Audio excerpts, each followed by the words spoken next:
मध्य प्रदेश के शिमला जिला के रोहड़ू के दलगांव में 40 साल बाद बेड़ा सूरतराम ने सफेद कफन बांधकर पवित्र घास से बनी रस्सी पर बैठकर खाई को देवता बकरालू के आशीर्वाद से एक से दूसरे छोर तक सकुशल पार किया। जैसे जैसे उनके रस्से पर डालने की प्रक्रिया पूरी हुई, वाद्य यंत्रों में बज रही पारंपरिक संगीत की धुनें शोक में परिवर्तित हो गई। आयोजन स्थल देवता के जयकारों से गूंज उठा। शनिवार को इस महायज्ञ में हजारों लोगों के सामने बेड़ा आरोहण सकुशल संपन्न हो गया।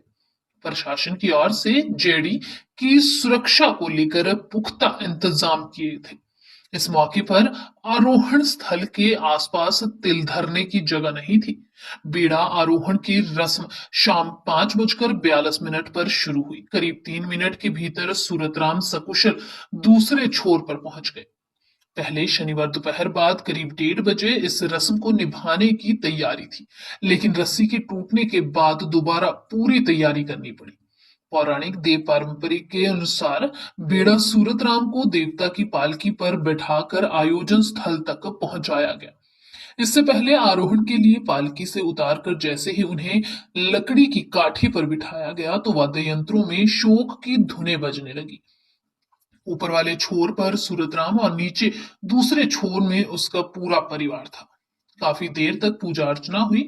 ठीक शाम 5:45 बजे सूरतराम को सकुशल रस्से के सहारे नीचे उतारा गया। नीचे पहुंचते ही उसके माथे पर बंधे पंचरत्न को लेने के लिए श्रद्धालुओं में होड़ मच गई। लोगों ने नीचे पहुंचने पर बेड़ा को देवता की पालकी पर बिठाकर नाचते हुए मंदिर परिसर तक पहुंचाया। इस तरह हजारों लोगों की मौजूदगी में सूरतराम ने चंद पलों में कई सालों से तैयार की गई आस्था की खाई को सकुशल पार किया। हालांकि प्रशासन की ओर से उसकी सुरक्षा के पुख्ता इंतजाम किए गए थे। बीड़ा आरोहण के समय कई सालों पूर्व में प्रथा रही है कि उसकी पत्नी रस्से के दूसरे छोर पर सकुशल अपने पति के पहुंचने के लिए पूजा अर्चना करती थी।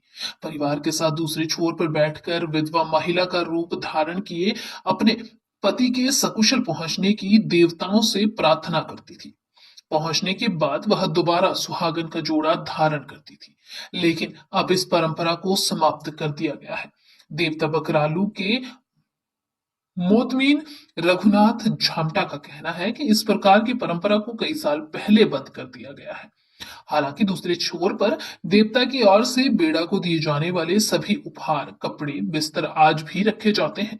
उनका कहना है कि अब इस प्रकार से बेड़ा की पत्नी को विधवा के रूप में नहीं रखा जाता।